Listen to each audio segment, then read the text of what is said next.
ولا خوف عليهم ولا هم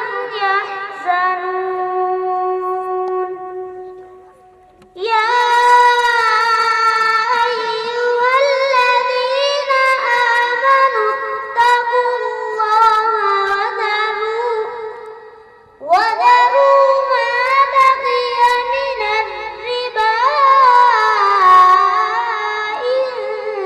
كنتم مؤمنين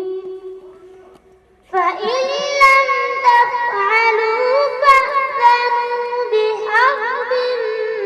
من الله ورسوله وإن تبتم فلكم رؤوس أموالكم